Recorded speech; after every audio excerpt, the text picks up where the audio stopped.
그때그때 달라요. 배달비 품은 햄버거. 햄버거 가격이 그때그때 다른가 봐요. 햄버거 혹시 이렇게 배달 앱으로 시켜 드셔보셨습니까? 자주 시켜 먹죠. 예. 그럼 가격을 꼭 확인하셨어야 됩니다. 왜냐하면 가격이 배달할 때 더 비쌌습니다. 그렇군요. 자, 예. 그래픽을 좀 준비를 해봤습니다. 대표적으로 가장 많이 먹는 세트죠. 맥도날드 빅맥 세트, 버거킹 와퍼 세트인데 이게 매장에 직접 방문했을 때와 배달했을 때 가격 차이가 한 1,300원에서 1,400원 정도 나는 것으로 나타났고요. KFC, 파파이스 지난 봄에 이미 이중 가격제를 도입을 했습니다. 가서 먹는 것과 배달하는 것이 다른 거죠.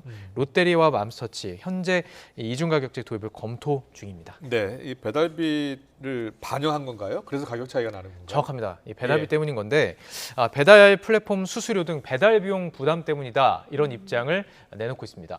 배민과 쿠팡이츠 외식 업주로부터 배달비 외에 음식값의 9.8%의 중개료를 받고 있습니다. 한 10% 가까운 중개료죠. 맥도날드 측이 밝힌 바로는 배달 서비스로 발생하는 추가 비용을 매장 방문 고객에게 전가하지 않기 위해서, 왜냐하면 다 같이 올리면 네. 매장 방문 고객도 하게 되니까 예. 배달 메뉴 가격을 다르게 책정하고 있다고 설명을 했습니다.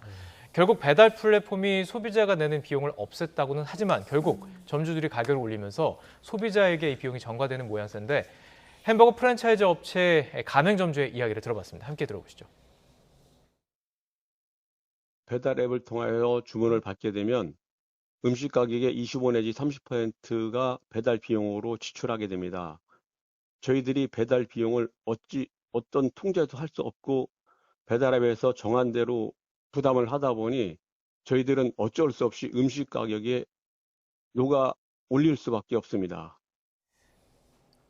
네, 무료 배달이 사실상 무료 배달이 아닌 건데 햄버거 외에도 이렇게 배달용의 가격을 더 올리는 업주들이 많다고요. 그렇습니다. 요즘 커피도 많이 좀 네, 커피도 주문해 배달 많이 드시잖아요. 먹죠. 예. 커피 같은 경우도 메가 MGC 커피, 컴포즈 커피 좀 저가 브랜드로 알고 있는데 이게 제품을 배달을 시켰을 때는 한 500원 정도가 비쌉니다. 그리고 한 업체의 보도에 따르면 일본 국밥집도 한 2,000원 정도 배달해서 더 비싸게 받고 있다라고 그렇군요. 보도가 예, 됐습니다. 예. 사실 문제가 뭐냐면 소비자원이 2021년 조사 이후에 배달 주문과 매장 구입의 제품 가격이 다르다는 사실을 주문 결제 과정에서 명확하게 알리라고 업체들에게 권고를 한 상태고 3년이 지났죠. 네. 근데 이걸 보면은 작은 글씨로 써 있어요. 네. 그러니까 배달을 할 때도. 전 그러다 확인한 적이 보니까 없는 것 같아요. 그러니까요. 이게 명확하게 알린다는 이 부분이 사실은 좀 쟁점이 될 수 있는데 그러다 보니까 이걸 잘 지키지 않았다라는 얘기가 나오고 메뉴 가격이 숨은 배달비다 이런 얘기가 나오기 때문에 좀 투명하게 해야 한다 이런 지적도 나오고 있습니다.